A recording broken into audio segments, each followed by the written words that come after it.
વલ્લભીપુર તાલુકાના પચ્છેગામ ખાતે આયોજિત શ્રી મુરલીધરજી મહારાજની જ મંદિર મહોત્સવમાં મુખ્યમંત્રી ભૂપેન્દ્ર પટેલ સહભાગી થયા હતા। આ ધાર્મિક અવસરે ગાયત્રી આશ્રમ ગદેરથી પધારેલા પૂજ્ય લાલબાપુ દ્વારા વ્યસનમુક્તિ સંકલ્પ લેવડાવવામાં આવ્યો હતો। મુખ્યમંત્રીએ આ અભિયાનને યુવાનો માટે અત્યંત પ્રેરણાદાયી ગણાવી તેની સરાહના કરી હતી।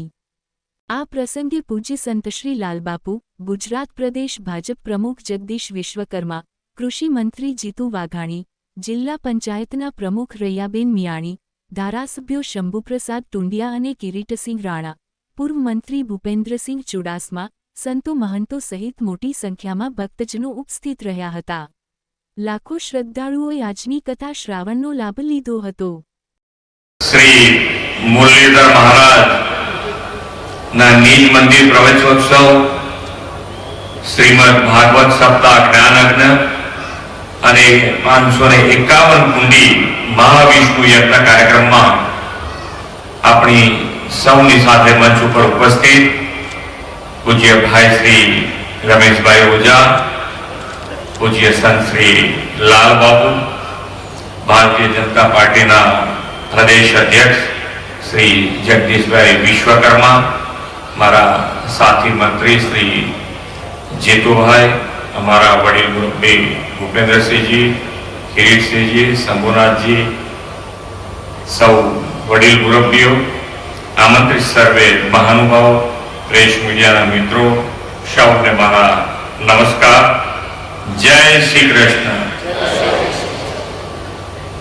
पछे गामनी धार्मिक भूमि पर आजना पवित्र अवसरे उपस्थित रहवानुं मने सौभाग्य मळ्युं छे।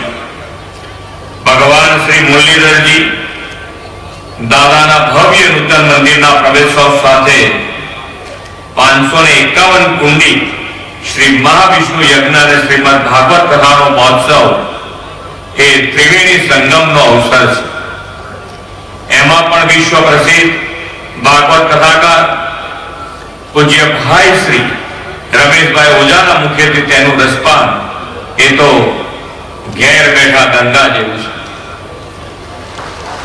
આવા ભવ્ય આયોજન માટે સમગ્ર ગોહિલ પરિવાર, સેવાભાવી ટ્રસ્ટ તેમજ શ્રદ્ધાળુ ભક્તોને હૃદયપૂર્વકના ખૂબ ખૂબ અભિનંદન પાઠવું છું।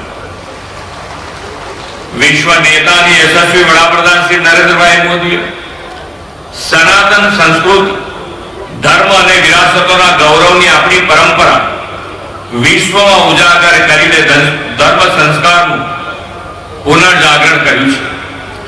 સોમનાથ સ્વાભિમાન પર્વ દ્વારા 1000 વર્ષની અટલ આસ્થા અને પુનર્સ્થાનની યાત્રાને વિશ્વભરમાં સનાતન ધર્મના ગૌરવ સાથે ફરી વખત તેમણે ઝળકાવી છે। प्रथम ज्योतिर्लिंग सोमनाथનું મંદિર અનેક વિનાશ અને આક્રમણો છતાં અટલ રહ્યું છે। તેનું સ્વાભિમાન આજે પણ દેશને પ્રેરણા આપે છે। ભગવાન શ્રી મુરલીધર દાદાજીનું આ નૂતન મંદિર પર સંસ્કૃતિ અને સંસ્કારનું પુનઃસ્થાપન કરનારું ચેતન કેન્દ્ર બનવાનું છે। આ મંદિર માત્ર ઈટ પથ્થરની ઇમારત નથી, પણ અખંડ સંસ્કાર, શ્રદ્ધા અને સમર્પણનું પ્રતીક છે। અહીં પ્રગટ થતી ભક્તિની ઉર્જા, સેવા અને સંસ્કૃતિનો પ્રકાશ અનેક પેઢીઓ સુધી સમાજને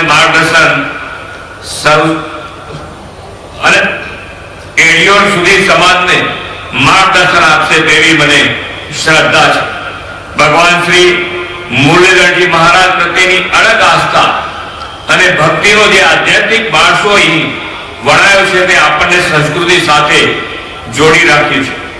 વિશ્વ જ્યારે આધુનિકતા અને ટેકનોલોજીની રેસમાં આગળ વધી રહ્યું છે, ત્યારે આધ્યાત્મિકતાનું બળ પણ એટલું જ જરૂરી છે। મંદિર, કથા શ્રવણ અને યજ્ઞ આપણને આંતરિક શક્તિ માટેની દિશા આપે છે। જ્યારે જીવન મૂલ્યો ખૂટે ત્યારે શ્રીમદ ભાગવત આત્માને જાગૃત કરે છે અને જીવનમાં સંકટો આવે ત્યારે श्रीमद भागवत गीता मार्ग बतावे छे। बेना मूळमां भगवान श्री कृष्ण मुरलीधरनुं जीवन सत्वज रहेलुं छे।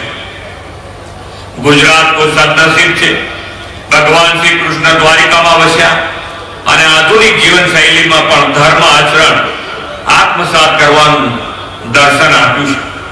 પૂજ્ય ભાઈ શ્રી રમેશભાઈ ઓઝા જેવા સંત એ માટેનું જ્ઞાન યજ્ઞ દ્વારા આપીને સમાજને સંસ્કારી બનાવે છે. આજના પવિત્ર દિવસે ગાયત્રી આશ્રમ ગદેથરથી પધારેલા પૂજ્ય શ્રી લાલ બાપુ વ્યસન મુક્તિના સંકલ્પ લેવડાવનારા છે. આજે આપણે સૌને ખબર છે કે અત્યારે યુવાનોથી માંડીને બધાએ વ્યસનના ઘેરામાં કોઈક ને કોઈક રીતે આવી જતા હોય છે. ત્યારે આ સંકલ્પ આપણને ખૂબ આપણા સમાજ જીવનમાં ખૂબ ઉપયોગી થવાનું છે. પૂજ્ય લાલ બાપુના વ્યસન મુક્તિના સંકલ્પ અભિયાનને સાદર હું વંદન કરું છું. જીવનમાં ઉત્કૃષ્ટ વ્યવહાર કેવી રીતે કરવો તે માટે શ્રીમદ ભાગવત અને ભાગવત ગીતા બે સમજવા જરૂરી છે. શ્રી કૃષ્ણ ભગવાને આપેલા ઉપદેશો આપણને આંતરિક શાંતિ આપે છે. આપણે ત્યાં કહેવત છે કે શ્રી રામે કહ્યું એમ કરવું અને શ્રી કૃષ્ણે કહ્યું એમ કરવું, એટલે ભગવાન શ્રી રામનું આચરણ અને શ્રી કૃષ્ણના ઉપદેશને જીવનમાં ઉતારીએ. ભગવાન શ્રી કૃષ્ણના નામ સ્મરણ સમર્પણથી ભાવના જગાડે છે. આપણે સૌએ પણ દેશના વિકાસ માટે સમર્પણનો ભાવ રાખીને વડાપ્રધાનશ્રીના વિકસિત ભારત 2047ના સંકલ્પને પાર પાડવો છે. વિકસિત ભારતના નિર્માણની પ્રેરણા આ નૂતન મંદિર સદાય ભક્તિ, શાંતિ અને કલ્યાણ સાથે આપતું કેન્દ્ર બને એવી ભગવાન શ્રી મુરલીધરજી મહારાજને પ્રાર્થના કરીને વિરમું છું. ભારત માતા કી જય. વંદે માતરમ. જય જય ગરવી ગુજરાત. જય શ્રી કૃષ્ણ.